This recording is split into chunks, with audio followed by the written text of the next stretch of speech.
todos los medios de comunicación presentes. Se les ha convocado hoy para darles a conocer dos resoluciones emitidas en el Pleno de Magistrados. Para el efecto, la primera de las resoluciones será leída por el secretario general de la Corte, el licenciado Martín Guzmán, y la segunda le daré lectura yo, después que el licenciado les indique los términos del primer fallo. Bien, buenas tardes. El Tribunal Constitucional recibió en enero y admitió para trámite una acción de amparo que plantearon los diputados Sandra Ninet Morán Reyes, Leocadio Huracán Salomé y Ervin Enrique Álvarez Domínguez. Esta acción de amparo se planteó en procura de las funciones del señor Procurador de los Derechos Humanos, con la intención de evitar que el Congreso de la República de Guatemala, que es la autoridad denunciada en esa acción, pues produjera actos que en alguna medida limitaran o restringieran las funciones que la Constitución y las leyes le garantizan a dicho funcionario.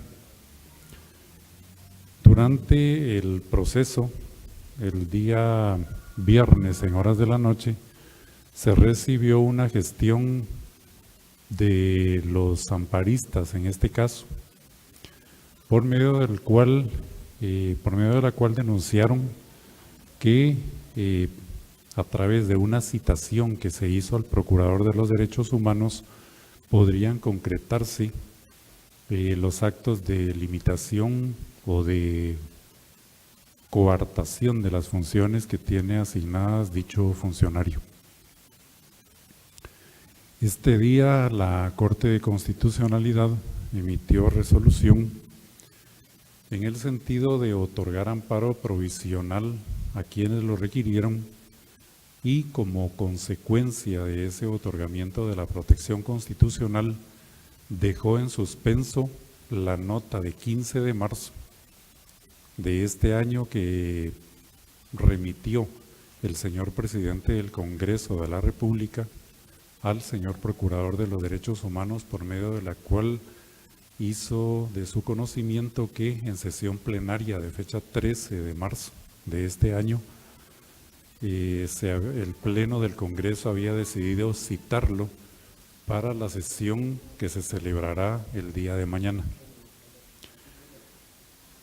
Este amparo provisional fue otorgado con análisis de la nota de la que hice mención, dado que se llegó a determinar que esta nota contraviene lo establecido en el artículo 32 de la Constitución Política de la República de Guatemala, dado que carece de un requisito previsto en ese artículo constitucional.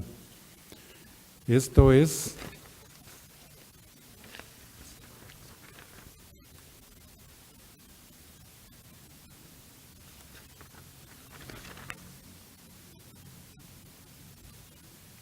el requisito referente a que en la citación a funcionario o empleado público debe constar expresamente el objeto de la diligencia.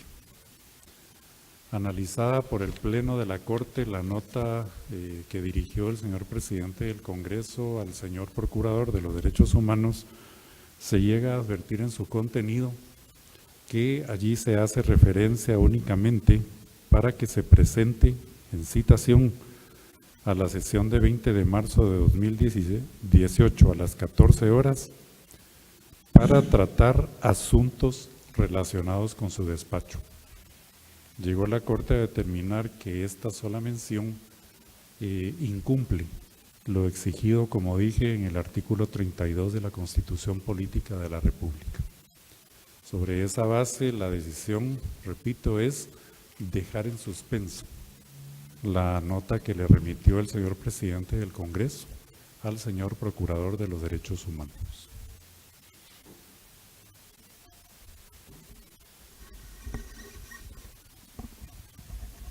¿Quisieran que formulara alguna pregunta ahora o posteriormente dar lectura al segundo de los fallos por el que se les ha convocado?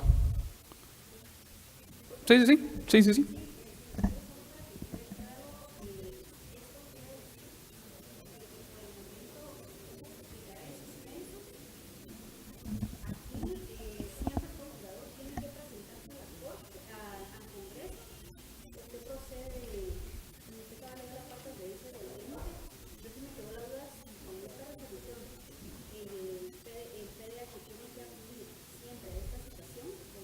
No, ya no.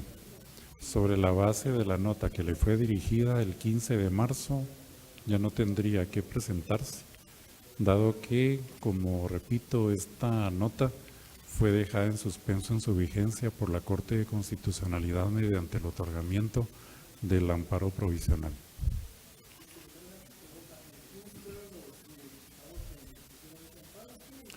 Este amparo fue planteado por los diputados Sandra Ninet Morán Reyes, Leocadio Huracán Salomé y Ervin Enrique Álvarez Domínguez.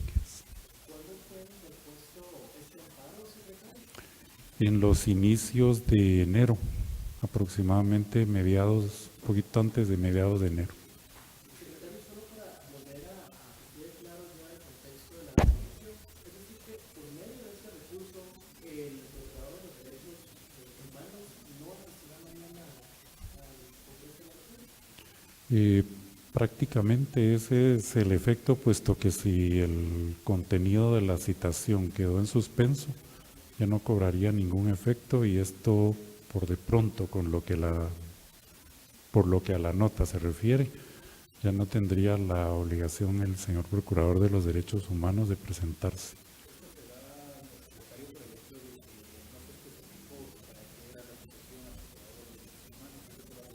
Sí, así es. El artículo 32 de la Constitución exige que cualquier citación que se haga por cualquier entidad estatal al funcionario público o al empleado público a quien se le cite, debe precisársele con detalle cuál es el objeto para el que se le está citando.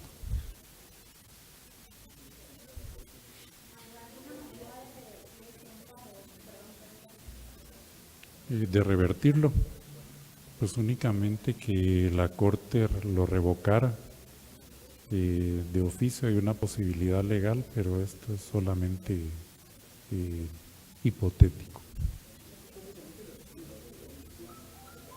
Sí, inclusive como es preciso para una fecha que será mañana, allí llegan sus efectos. ¿Otra pregunta? Pasaremos a la segunda resolución.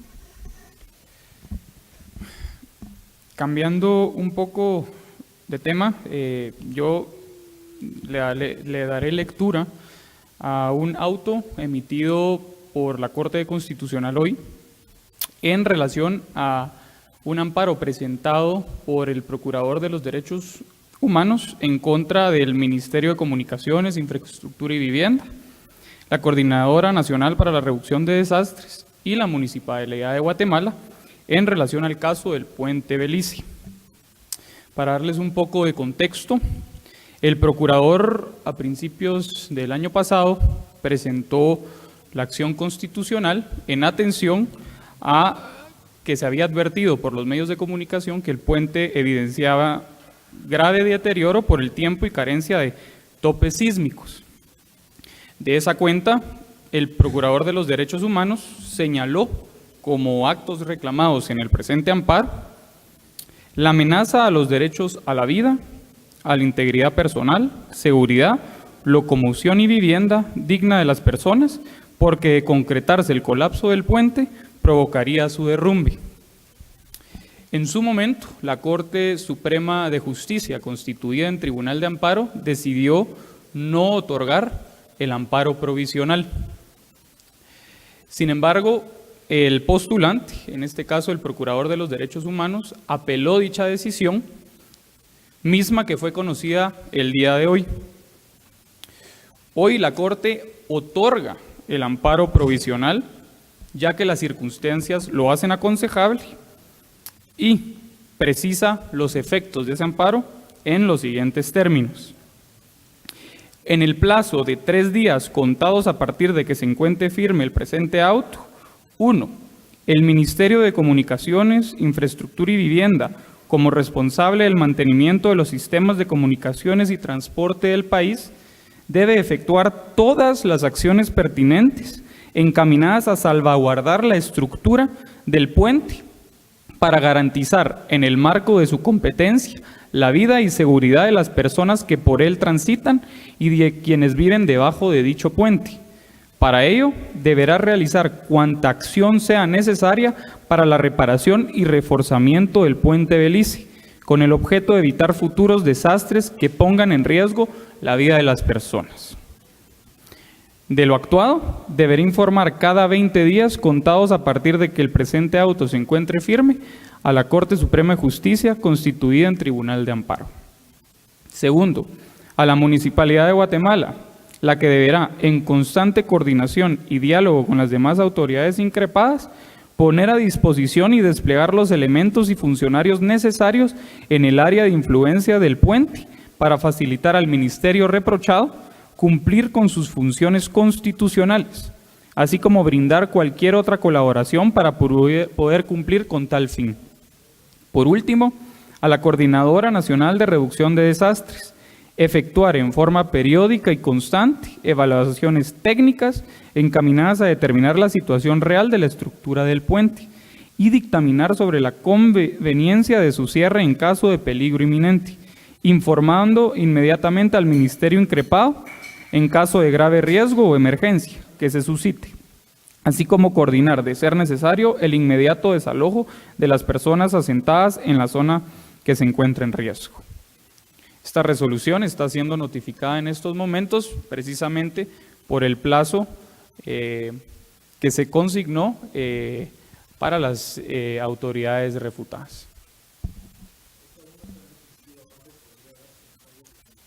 Bueno, eso ya dependerá de la Corte Suprema de Justicia, pues ellos son el Tribunal de Amparo de primer grado. Lo que conoció ahorita la Corte de Constitucionalidad es la apelación de la resolución en donde se decidió no otorgar el amparo provisional. Igualmente se les estarán compartiendo copias de los 2 fallos y se estarán subiendo a las plataformas digitales de la Corte para que ustedes puedan compartirlas en sus respectivos medios de comunicación. ¿Cualquier otra duda, pregunta? No.